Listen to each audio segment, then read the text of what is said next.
आज अधिवेशन काढून मी या ठिकाणी राहिलो. पश्चिम महाराष्ट्राची सुरुवात मला सोलापूर पासून करायची होती, म्हणून आजचा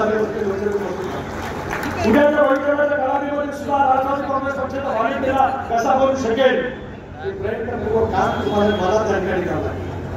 बरं झालं आता तुम्ही संघटनेची रचना कशी करावी हे तुम्ही सांगितलं. फोटो टाकला नाही टाकला तरी चालेल.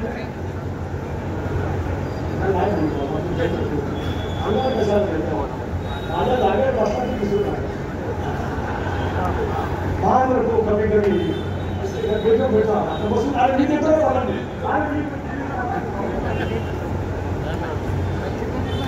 असतो का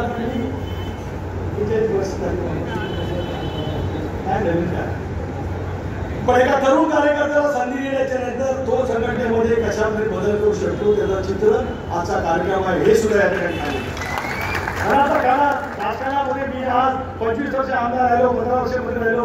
प्रतिकूल परिस्थितीमध्ये मी लोकसभेमध्ये निर्वाचित केलो झालो. मी कधी पक्षामध्ये माझा असा कधी मांडत नाही. अजितदादाच्या प्रगल्भ नेतृत्वाखाली महाराष्ट्रामध्ये वाटचाल करणं हे स्वप्न अशी भाजप महासारखा कार्यकर्ता गेले 30 वर्ष 26 तारखे सोबत त्यांच्याकडे करतो आहे आणि उद्याच्या भविष्यामध्ये सुरुवात करणार आहे. काही जण त्याच्यामध्ये भेदाभेद निर्माण करायचा प्रयत्न करत असतील. एका नाण्याच्या ज्याला 2 बाजू असतात त्या 2 बाजू एकमेकांमध्ये विजय होऊ शकत नाही.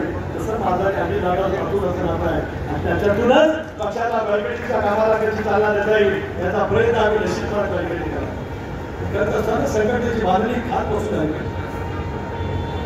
23 मे 1984 रोजी सुनील तटकरे तालुका काँग्रेसचा सरचिटणीस झाला इंडियन नॅशनल काँग्रेस. ज्या कालावधीमध्ये काँग्रेसला प्रचंड प्रमाणात यश मिळालं. तालुका काँग्रेसचा सरचिटणीस राष्ट्रवादी काँग्रेस पक्षाचा राष्ट्रीय सरचिटणीस तालुका काँग्रेसचा मी अध्यक्ष झालो. त्याच 84 मध्ये ऑगस्ट सप्टेंबरला मी महाराष्ट्र प्रदेश राष्ट्रवादी काँग्रेस पक्षाचे अध्यक्ष बनलो. युवा काँग्रेसचा अध्यक्ष झालो.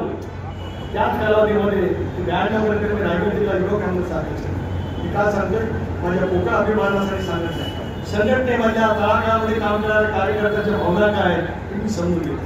77ला इंदिरा गांधीच्या विरोधामध्ये लहान जागा निर्माण झाली आणि माहितीच्या नंतर हा सुनील तटकरे पोलिंग एजंट म्हणून एका बूथवर काम करत होता. 77 साली किती वर्ष झाली असेल तुम्ही मोजू शकता. 55 वर्ष. त्यावेळेपासून मी काउंटिंग एजंट म्हणून काम केलेलं आहे. संघटना काय असते तळागाळातल्या कार्यकर्त्यांच्या अपेक्षा सरकारमध्ये आपल्या प्रतिनिधीपासून का असतात पक्षाच्या राज्य पातळीवरच्या नेतृत्वापासून काय असतात त्या अनुभवाच्या सूचनेतून गेले वर्ष मी वाटचाल केली. त्याच्यामुळे कार्यकर्त्यांच्या मनाच्या भावना स्वतः समजून उमजून घेऊन या सणापर्यंत पोहोचला असल्यामुळे ती शिडी आयुष्यामध्ये शिडी भक्कमपणाने आता उद्याच्या भविष्याची वाटचाल करण्याची प्रयत्नाची मला कष्ट केली. स्थानिक स्वराज्य संस्थांच्या निवडणुका कशा लागवायच्या राज्य पातळीवर पण आपल्या पातळीवरती आपले ज्या जिल्ह्यातील जे मतदारसंघ असतील शहरामध्ये मतदारसंघ आहे तर इकडे अक्कलकोटचा मतदारसंघ आहे. ग्रामीण भागातले अनेक मतदारसंघ आहेत. त्या मतदारसंघामधला झरदार राष्ट्रवादी काँग्रेस पक्षाच्या घड्याळाच्या चिन्हाचा मोठा प्रभाव आहे. पण त्या घड्याळाच्या चिन्हावरती ज्यावेळेला राष्ट्रवादी काँग्रेस पक्षाचे कार्यकर्ते म्हणून उभे राहण्याची अनेक कार्यकर्त्यांच्या मनामध्ये उभी असलेली इच्छा असेल. अनेक पद्धतीने संविधानशील पद्धतीने त्यांनी जनमानसामध्ये काम केलं होते. त्यांना ताकद आणि शक्ती देण्याचं काम आम्ही निश्चितपणे संघटनेच्या कामाच्या वतीमध्ये सुद्धा वेळोवेळी तडफेने बसून जनविश्वास कार्यक्रम अजितदादाच्या वाढदिवसाच्या निमित्ताने दिलेला. काही सहकार्याचा अगोदरच कार्यक्रम घेतले त्यांनी मला निमंत्रण दिलं. माझ्या लोकसभेच्या अधिवेशनाच्या वेळी त्या ठिकाणी येणार नाही. जनविश्वास हे नाव का दिलं पत्रकार मित्रांनो. जनविश्वास हे अजितदादाच्या वाढदिवसाच्या 17 राष्ट्रवादी काँग्रेस पक्षाने काढायला दिलं. या राज्यामध्ये त्याला पॉलिटिकल क्रेडिबिलिटी म्हणतात. राजकीय विश्वास झाला दिलेला शब्द पाळणारा नेता कोण तर त्याचं नाव अजित पवार. हे महाराष्ट्रातल्या कानाकोपऱ्यामध्ये पसरलेली विश्वासार्हता आहे. ती विश्वासार्हता अधिक गडद व्हावी. त्यांनी केलेल्या कामातून सर्वांगीण क्षेत्रामध्ये सुद्धा वेगवेगळे उपक्रम त्या ठिकाणी घेतले जावेत. उन्नत प्रदेशाध्यक्षांनी या कामामध्ये मी पुढाकार घेतला आणि त्याच्यातून आज आपण त्या ठिकाणी गेलो. मला 70 जरी त्यांना शासक लोकांतून त्यांचे गतीपणे मोठे आहे.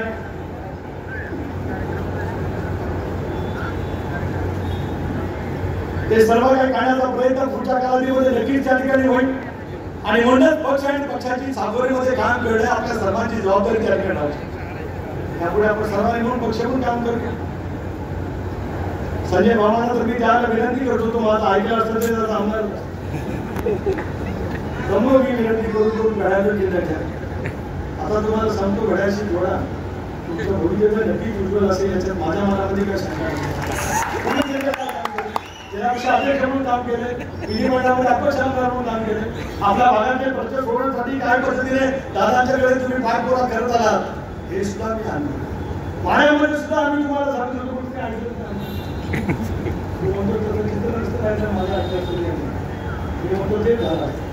माझाही व्यापक अनुभव प्रत्येक विधानसभा मतदारसंघातला आणि लक्षात आला होतं महाराष्ट्रामध्ये जनसन्मान यात्रेच्या निमित्ताने की आमच्या माय माऊलींच्या मनामध्ये दादांच्या बद्दलचा असलेला विश्वास, महायुतीच्या बद्दलचा असलेला विश्वास हा इतक्या झपाट्याने त्या ठिकाणी बदलला गेला.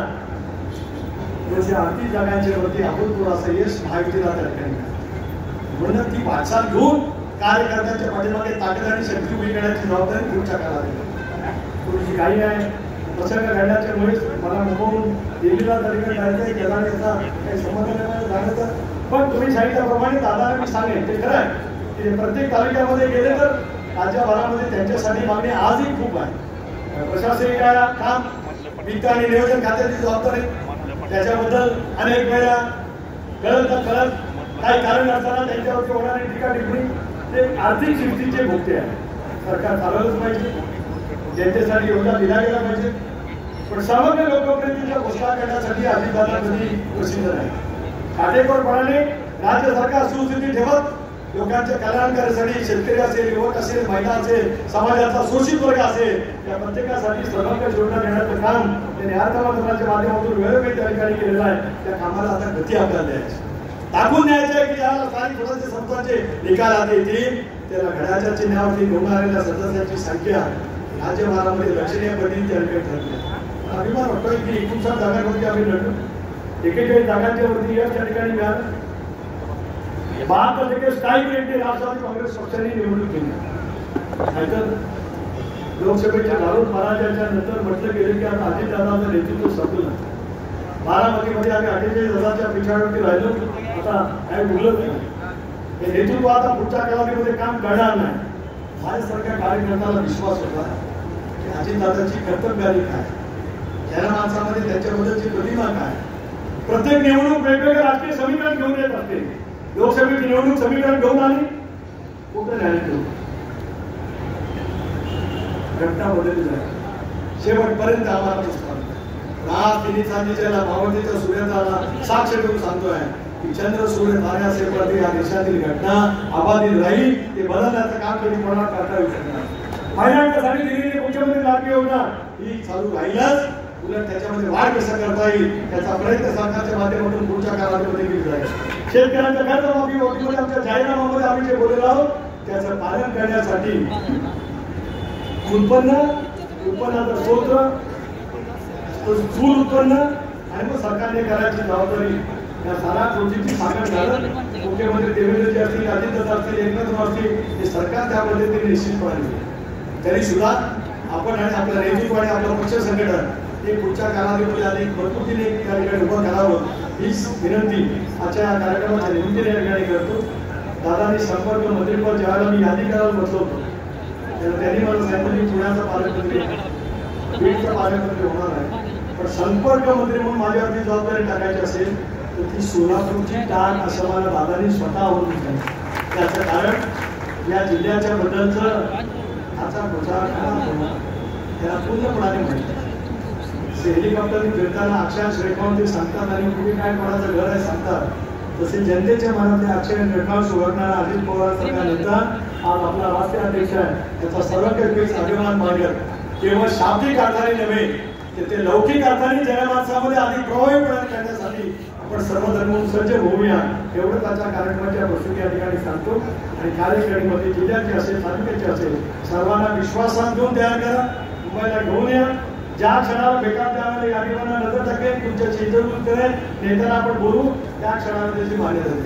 फ्रंटल ऑर्गनायझेशन असतील, युवक युवती असतील, महिलांच्या राष्ट्रवादी काँग्रेस पक्षाचे नेमणुका असतील, तालुक्याचे अध्यक्ष असतील, विधानमंडळाचे अध्यक्ष, विधानसभा मतदारसंघाचे असतील, वेगवेगळ्या सेलचे असतील, त्या नियुक्त्या दीर्घकाळ कदाचित ढकलल्या तर काही ठिकाणी भाकरी फिरवण्याची आवश्यकता असेल तर ते करण्याच्या दृष्टीकोनातून सुद्धा नक्कीच सहमती दिली जाईल. तर सर्व समावेशक होईचं काम करण्याची मानसिकता घेऊन आपण पुढच्या काळामध्ये वाटचाल करूया. एवढंच आजच्या या कार्यक्रमाच्या प्रसंगी या ठिकाणी सांगतो. अतिशय उत्स्फूर्तपणाने आपण या ठिकाणी स्वागत केलं. दादाने शुभेच्छा दिल्या, मलाही शुभेच्छा दिल्या. उद्याच्या भवितव्याच्या कालावधीमध्ये व्यक्तिगत शुभेच्छा आयुष्यभरामध्ये राहतीलच. पांडुरंगाच्या दर्शनाने प्रत्येकाला ते मिळतच असतो. पण सार्वजनिक जीवनामध्ये लोकांची बांधिलकी घेऊन कामाचा व्रत आणि वसा घेऊन आम्ही म्हणजे जे काही काम करतो आहोत त्या आमच्या भावना त्याच पद्धतीने आयुष्यभर आमच्याकडून केल्या जाव्यात अशीच पांडुरंगाच्या ठिकाणी प्रार्थना करतो. अत्यंत उत्तम आयोजन केल्याबद्दल उमेश पाटील मी अभिनंदन करायला कधी कमी पडत नाही. आणि बोलायला जिथे असेल तिथे बोलायला सुद्धा मी काम करत असतो. पुन्हा एकदा तुम्ही आणि तुमच्या सर्व सहकाऱ्यांचं मनापासून या ठिकाणी आभार मानून थांबतो. जय हिंद, जय महाराष्ट्र.